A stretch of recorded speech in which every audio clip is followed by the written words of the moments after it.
दोस्तों नमस्कार। इंसान अपनी भाग्य का निर्माता स्वयं होता है। यह आप कह सकते हैं कि भाग्य बनाना या बिगाड़ना उसके अपने ही हाथों में होता है। कभी वक्त मिली तो इसे आप सोचना जरूर। नमस्कार, फ्यूचर डिंसी में संजय तिवारी। अक्सर बहुत सारी हमारे लोगों के प्रश्नों आते हैं कि कुंडली का ऐसा कौन सा घर है या ऐसा कौन सा भाव है जिसे देखना बहुत जरूरी है, जो हमारी जिंदगी में बहुत मायने रखता है। सच है दोस्तों, हर आदमी की इच्छा होती है, जानना चाहता है, क्योंकि प्रश्न तो प्रश्न ही होते हैं। लोगों के अपने अपने मत होते हैं। जैसा कि आप जानते हैं कि कुंडली के 12 घरों में सब घरों का एक अपना विशेष महत्व है। पर जब आप ये सोचते हैं कि ऐसा कौन सा घर है जो हमारे जीवन को बहुत अधिक प्रभावित करता है, कभी ये ख्याल भी आपको आएगा या आपको ये आया होगा। चलिए दोस्तों, हम बात करते हैं उस महत्वपूर्ण घर की जो हमारे जीवन को बहुत ज्यादा प्रभावित करता है।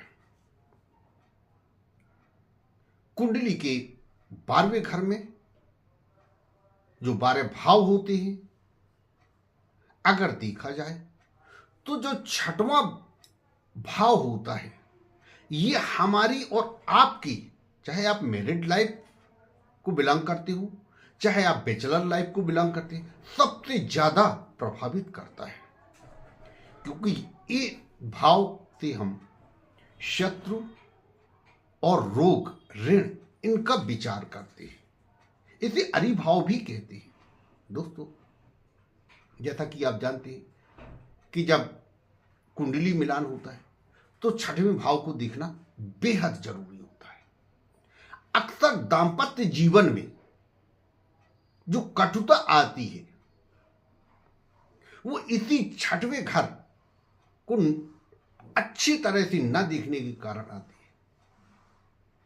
वो जो पहले आपका बड़ा मित्र होता है, जिसकी आपको बड़ी चाह होती है, कभी कभी आपने ये महसूस किया होगा कि वही आपका सबसे बड़ा शत्रु बन जाता है। ये शत्रु भाव है। लाइफ पार्टनर अगर अच्छा हुआ तो आपकी लाइफ बहुत अच्छी बीतती है, परंतु अगर अगर लाइफ पार्टनर आपका गलत फंस गया तो फिर आपकी सारी पढ़ाई लिखाई, आपकी कोई भी नौकरी चाकरी व्यवसाय, सब चौपट का चौपट हो जाता है। जिंदगी जीने का मजा ही खत्म हो जाता है।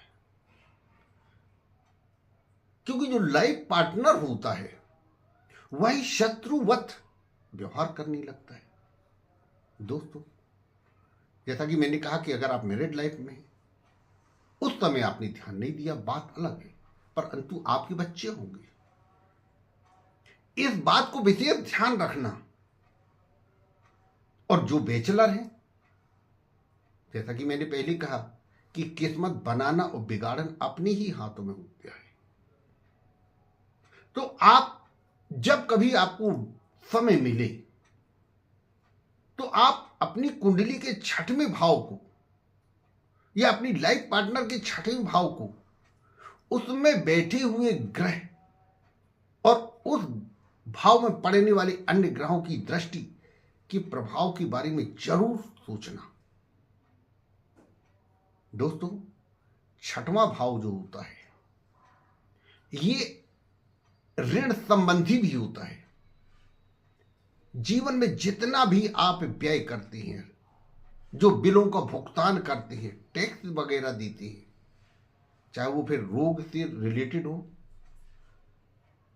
चाहे मकान से रिलेटेड हो, पढ़ाई से रिलेटेड हो, जो भी भुगतान होता है वो 6वें भाव से उसका विचार किया जाता है। कहीं ऐसा तो नहीं कि आमदनी 98, खर्चा रुपया, इसलिए छठवें भाव को भी देखना चाहिए। अब चूंकि हमने अभी बात की कि छठवें भाव से हम रोग का भी विचार करते हैं, मान लीजिए अगर आपने छठवें भाव को गहराई से नहीं देखा और आपका जीवन साथी अगर रोगग्रस्त है तो आपकी जिंदगी जीते जी नरक बन जाती है। कभी महसूस करना इस बात को। दोस्तों, प्रारब्धवश रोग एक अलग बात है, परंतु छठवां भाव जो होता है ये अमन, चैन, शांति सब कुछ छीन लेता है। अगर वीडियो आपको पसंद आया है तो आप इसे वक्त निकाल के सुनिए जरूर। फिर हम लेकर के हाजिर होंगे ऐसे ही किसी महत्वपूर्ण भाव के बारे में, एक खास जानकारी जो आपके जीवन को बदल देगी। नमस्कार, धन्यवाद।